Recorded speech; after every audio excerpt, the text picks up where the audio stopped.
Bonjour, Bertrand Mario, avocat à la Cour. Aujourd'hui, nous évoquons la question des donations au profit d'une fondation. Et plus particulièrement, dans quel cas une donation au profit d'une fondation devra-t-elle être autorisée?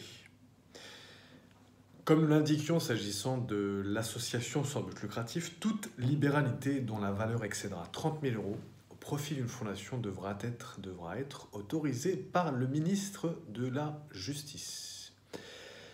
La loi du 21 avril 1928 sur les associations et les fondations sans but lucratif, telle que modifiée, nous indique qu'il s'agit là de toute libéralité entre vifs ou testamentaire. Et comme nous l'évoquions dans un précédent article, s'agissant des ASBL, il faut distinguer entre les libéralités entre vifs ou testamentaires. Lorsqu'une libéralité est effectuée entre vifs, elle est irrévocable, selon l'article 894 du Code civil. Lorsque cette même libéralité est effectuée par testament, il s'agit alors ici d'un acte unilatéral librement révocable. Et il s'agit là ici de se reporter à l'article 895 du Code civil.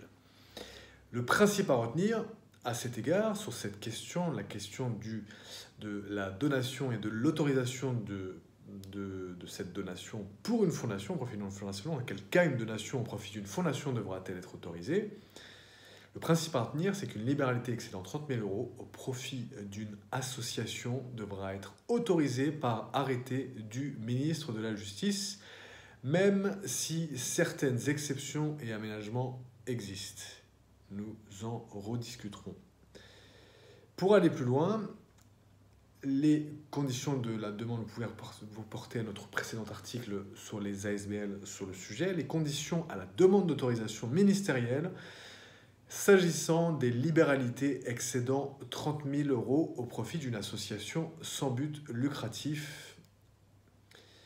C'était le podcast numéro 28, il me semble, pour l'instant, si ça n'a pas changé depuis, non, normalement c'est ça. Le podcast numéro 28 et la vidéo numéro 17, la vidéo YouTube numéro 17, voilà. Ensuite, pour encore aller plus loin, article 36, paragraphe 1 de la loi de 1928. Que dit cet article 36, paragraphe 1 de la loi de 1928? Les libéralités entre vifs ou testamentaires au profit d'une fondation doivent être autorisées suivant les distinctions de l'article 16 de la loi du 21 avril 1928. Et que dit cet article 16? Et nous, en ce moment, effectivement, pour ce qui nous occupe, pour aller plus loin, on fait aussi référence à l'article 16, paragraphe 1, c'est celui-ci en question qui nous est renvoyé par l'article 36, paragraphe 1 de la loi de 1928. Il y a beaucoup de rappels là, désolé. Donc l'article 16, paragraphe 1 de la loi du 21 avril 1928, que dit-il? Article 16, paragraphe 1. Toute libéralité entre vifs ou testamentaires au profit d'une association sans but lucratif, en l'occurrence c'est pour une fondation, mais c'est pareil, dont la valeur excède 30 000 € doit être autorisée par arrêté du ministre ayant la justice dans ses attributions.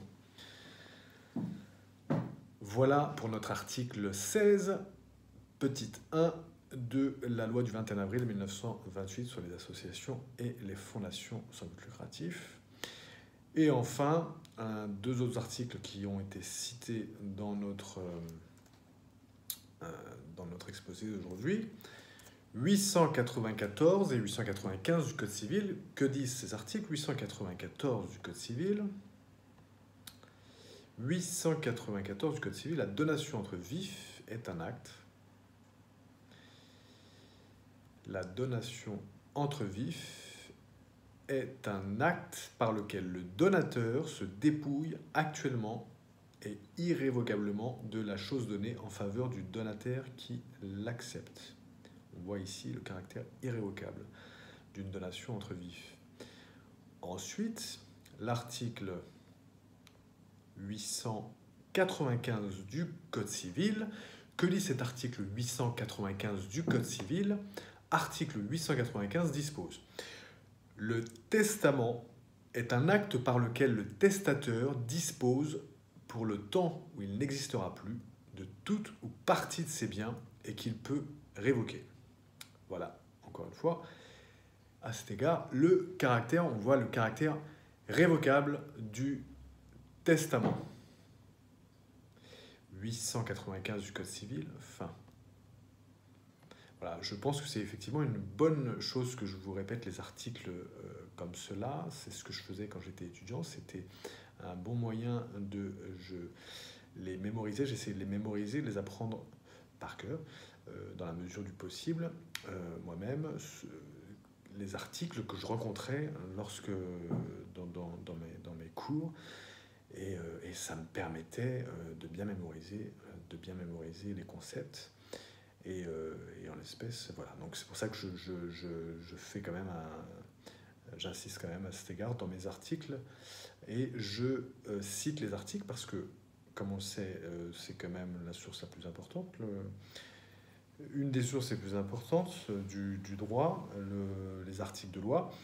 Et c'est à cela qu'il faut avant tout se reporter, avant même les articles que je produis, bien sûr. Et ça permet comme ça, en discutant pendant les enregistrements, que vous ayez une vue plus précise des articles et de la loi. Voilà, à très bientôt.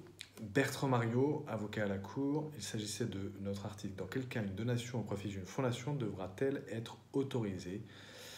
Voilà, à très bientôt. Bertrand Mariot, avocat à la Cour.